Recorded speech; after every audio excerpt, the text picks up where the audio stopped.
नारायण नारायण नारायण नारायण नारायण नारायण नारायण नारायण। श्रद्धेय स्वामी जी महाराज जी के श्री चरणों में सभी साधक साधिकाओं की तरफ से हार्दिक प्रणाम। सबको सप्रेम हरिस्मरण।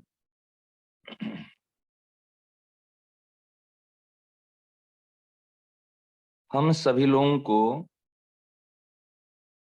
भगवान की एवं श्रद्धेय स्वामी जी महाराज जी की विशेष अनुकंपा से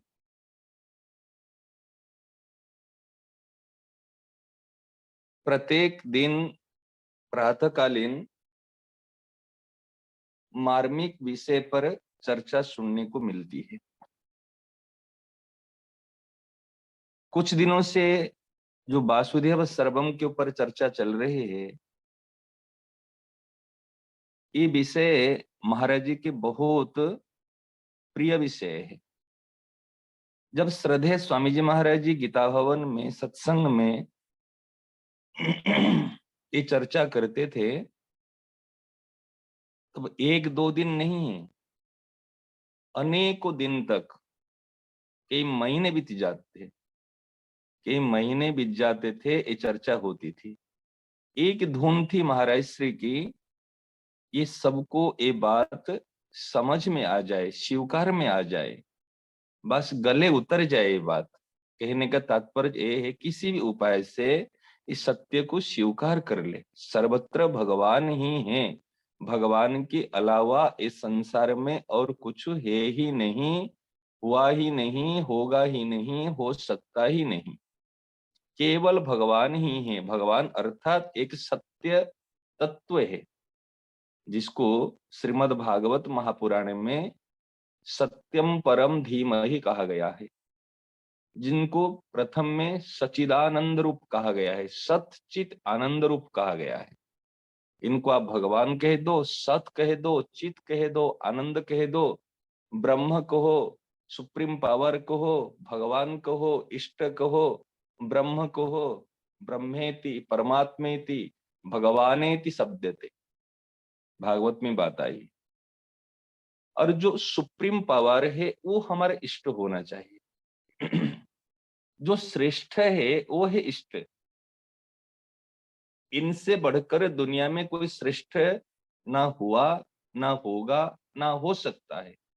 जब उनको हम इष्ट रूप से स्वीकार करेंगे, तो फिर उनको छोड़कर मन और कहीं जाएगा ही नहीं। यदि हमारे इष्ट से बढ़कर कोई श्रेष्ठ है, महान है, सुंदर है, गुणवान है, रूपवान है, कुछ भी है, तो स्वाभाविक ही मन उसकी तरफ आकर्षित होता है। इसलिए प्रत्येक साधक को यह ध्यान रखना आवश्यक है, जो हम अपने जो चित्रपट कहो, श्री विग्रह कहो, या भावनात्मक रूप में कहो, मनोमयी मूर्ति कहो, जो हम अपने इष्ट आराध्य रूप में स्वीकार किए हैं, उनको कभी कमजोर नहीं मानना, उनको एक देशीय नहीं मानना। हमारे इष्ट वो सबसे श्रेष्ठ है और वो सर्वव्यापक है, सर्वत्र है, सदैव है, ये स्वीकार करना। हाँ, सभी का है ये भी मानो, सभी का होते हुए भी ये मेरे है, सभी का है, ये है ज्ञेय तत्व। ज्ञान हो जाए ये सभी का, परंतु जहां पर ध्यान की बात आती है, जहां पर प्रियता की बात आती है, वो मेरे है, अपने हैं। ज्ञेय तत्व में ये सभी का है, सर्वत्र है, परंतु ध्येय तत्व में अनन्य चेता, अनन्य चिंतयन्तो माम एकम माम एव, ये शब्द आया है। ज्ञान हो जाए सर्वव्यापक, लेकिन सर्वव्यापक होते हुए भी मेरे प्रियतम, मेरे परमात्मा, मेरे इष्ट आराध्य मेरे ही हैं, मेरे में हैं, सिर्फ ही मेरे हैं। जिसे कहते हैं मेरे तो गिरिधर गोपाल, दूसरा न कोई, कोई है ही नहीं, और जो है वो केवल मेरे ही है। सर्वव्यापक होते हुए भी जिस प्रकार पतिव्रता स्त्री समझती है, मेरे जो पति है वो किसका बेटा है, किसका भाई है, किसका चाचा है, संबंधित तो होते हुए भी, परंतु मेरे साथ जो पति का संबंध है ये सबसे श्रेष्ठ संबंध है और सबसे नजदीक का संबंध है, और खास करके मेरा उनके प्रति सेवा करने का दायित्व है, कर्तव्य है, अधिकार नहीं है केवल वो मेरी सेवा करे। तो मूल पतिव्रता स्त्री का जो होता है, मेरा कर्तव्य है, मैं उन्हीं की हूँ। तो इस प्रकार एक है ज्ञेय तत्व, एक है ध्येय तत्व। ये प्रेम में ध्येय तत्व को हम स्वीकार करते हैं। तो खास करके जो आज का जो विषय है, महाराज जी ने बहुत सुगम, बहुत श्रेष्ठ बात बताई कि परमात्मा 10 दिशाओं में परिपूर्ण है। महाराज जी का वाक्य सब लोग ने सुना होगा कि परमात्मा 10 दिशाओं में चार चार 8 है प्लस ऊपर नीचे, इस 10 दिशाओं में परिपूर्ण है। ये है उत्तम ध्यान, सर्वत्र परिपूर्ण है। जब सर्वत्र परिपूर्ण है तो फिर अभाव कहाँ रहा, कमी कहाँ रही, शून्य कहाँ रहा? सर्वत्र परिपूर्ण है। यहां तक भी मेरे अंदर भी है, मेरे में है, और देखा जाए तो उनके अलावा कुछ है ही नहीं।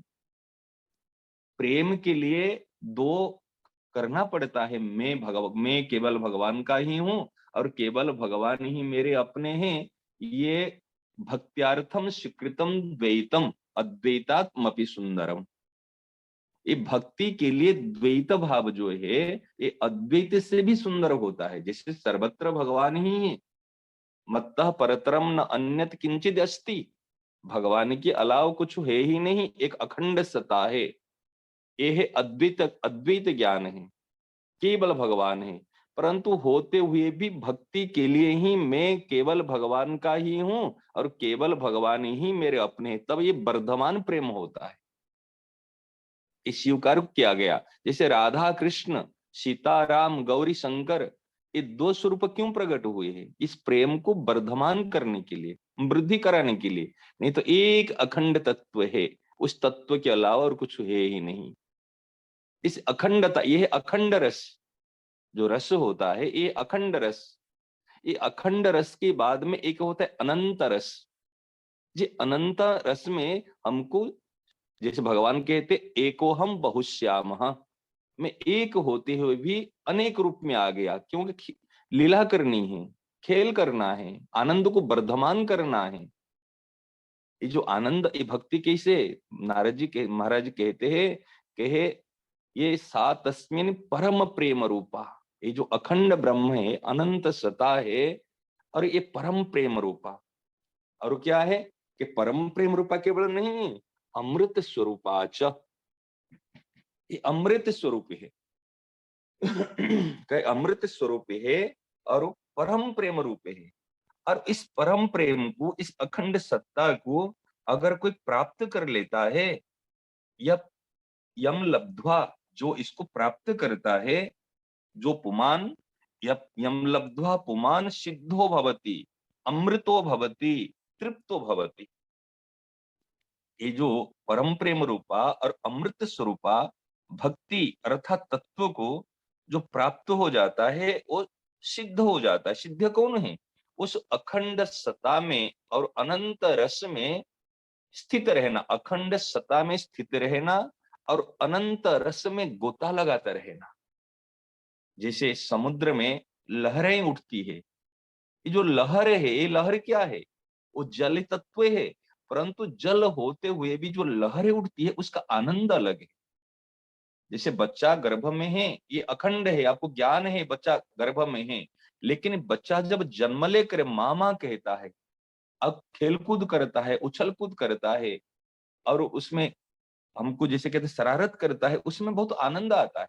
क्योंकि बच्चा तो पहले से गर्भ में है, हमको जानकारी हो गया था, ज्ञान हो गया था। परंतु ज्ञान जो प्रेम में प्रकट हुआ, जब रूप लेकर प्रकट हुई, तो यहाँ कहते हैं उसमें अखंड सत्ता में स्थित रहना और अनंत रस में गोता लगाते रहना, ये ही माने सिद्धि अवस्था है। कि तो उसमें सिद्ध हो जाता है, अमृतो भवति और तृप्त भवति। कहते उसमें तृप्त, और कुछ भी पाने की इच्छा नहीं रहती। यम लब्ध्वा चापरम लाभम मन्यते नाधिकम ततः, ये सिद्ध होती है।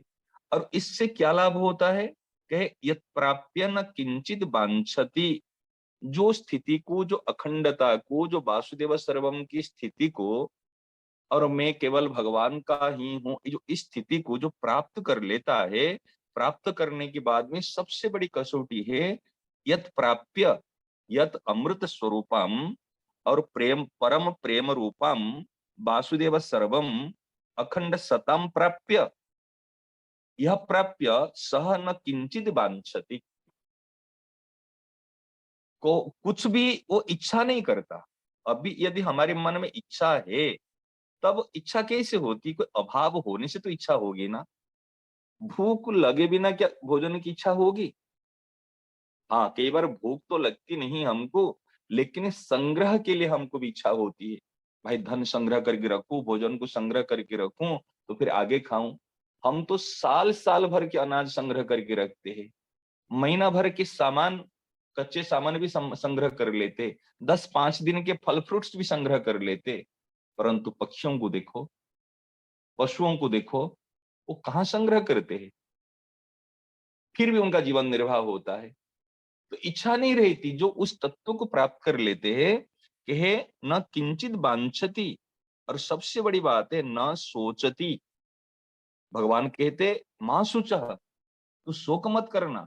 उस तत्व को प्राप्त करने के बाद में, उसमें स्थित होने के बाद में सबसे बड़ी जो कसौटी है, न सोचती, वो चिंता नहीं करता, शोक नहीं करता, और न द्वेष्टि, किसी से द्वेष नहीं करता। अभी साधक अपने आप को देखे, जो वासुदेव सर्वम की बात करते हैं, अखंड तत्व की बात करते हैं, इसमें से देखे अपने आप को टटोलना चाहिए। मैंने तो स्वीकार कर लिया, स्वीकार करते ही स्वाभाविक की इस, कहते ना, आसुरी संपत्ति को और जो दुर्गुण दुराचार को दूर करना नहीं पड़ेगा अलग से। प्रकाश होते ही तो अंधकार रह नहीं सकता। इस प्रकार नारद जी महाराज जी के ये जो कसौटी है कि न दृष्टि, वो किसी से द्वेष नहीं करता, कभी किसी से द्वेष नहीं करता, और आसक्त भी नहीं होता, आसक्ति नहीं करता। न रमते, किसमें रमण नहीं करता? ये जो विषयों में रमण नहीं करता, ये वस्तुओं में, व्यक्तियों में रमण नहीं करता। तो कहाँ रमण करता है? कहे गीता जी हम बता रहे हैं, वो मेरे में, मेरे भक्तों में, मेरे नाम में, रूप में, लीला में, धाम में, उसमें रमण करता है।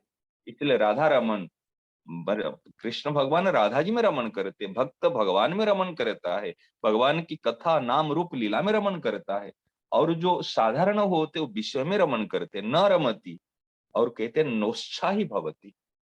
ये नारद भक्ति सूत्र का सूत्र, इसके आधार पर इसलिए कहा, ये बिल्कुल फिट बैठ रहे उसमें नारद जी महाराज जी की बात, और इसमें ये महाराज जो कह रहे भक्ति, ये वासुदेव सर्वम के बिल्कुल दोनों का संयोग बराबर है। बिल्कुल इसमें माने लॉजिकल देखा जाए तो, साइंटिफिकल लॉजिकल सब दृष्टिकोण से इसका तथ्य तत्व एक मिल रहा है। नुत्साही भवती, ये संसार की तरफ उनका उत्साह नहीं रहता, और भगवान की तरफ, सत्य की ओर इनका उत्साह बढ़ता रहता है, दिन प्रतिदिन उत्साह बढ़ता रहता है। अभी हम कसौटी करें, हमारा उत्साह कहाँ है?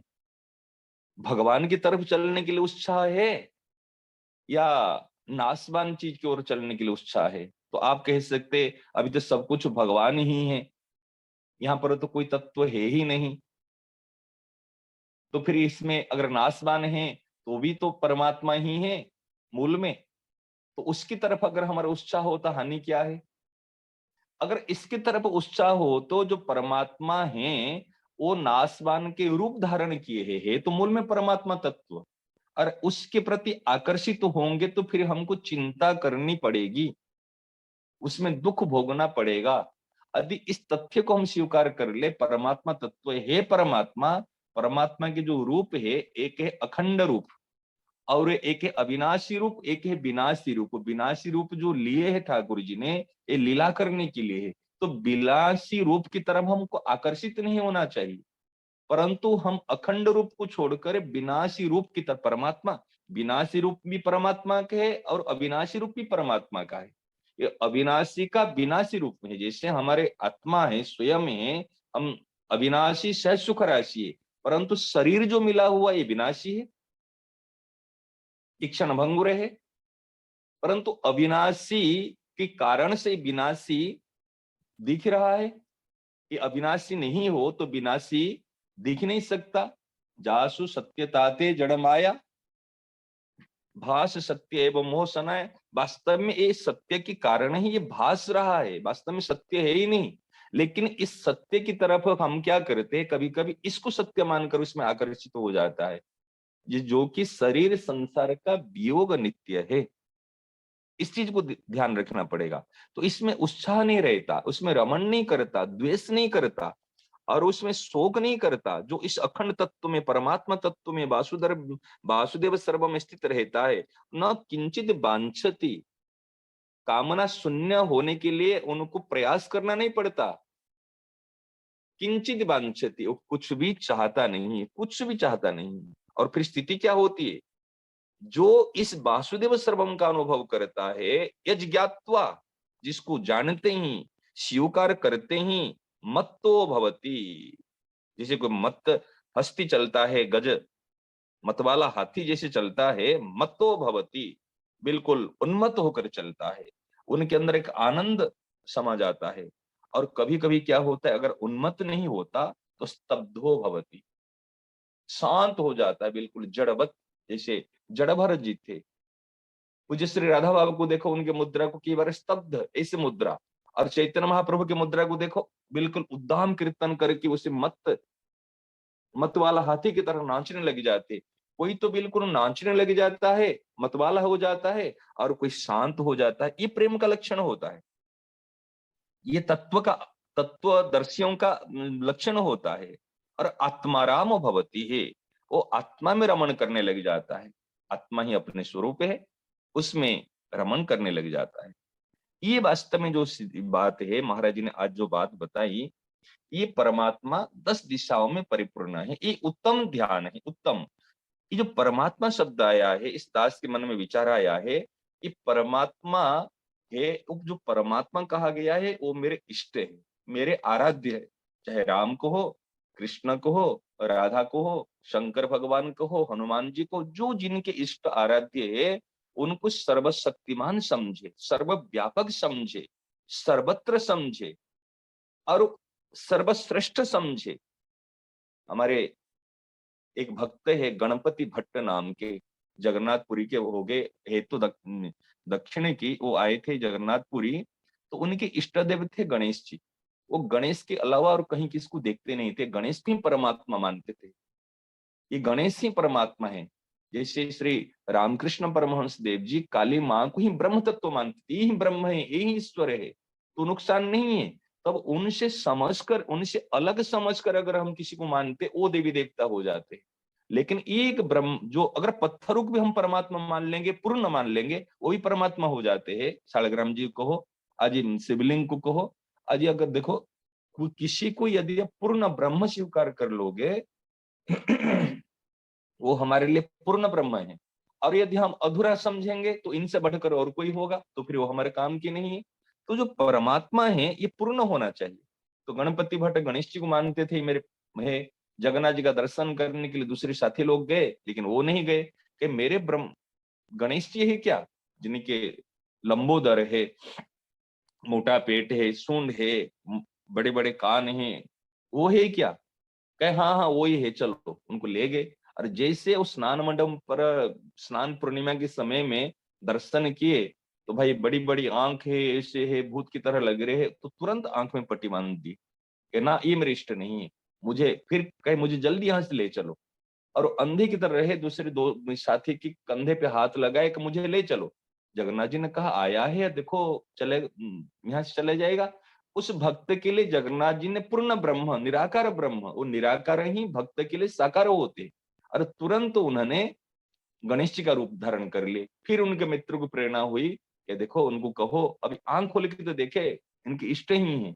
फिर कहने से जब आंख खोले, सबको देख रहे जगन्नाथ जी के रूप में, परंतु गणपति भट्ट को देख रहे मेरे इष्ट गणेश से, गणेश के रूप में। जगन्नाथ, बलभद्र और सुभद्रा तीनों गणेश जी का रूप धारण कर ली।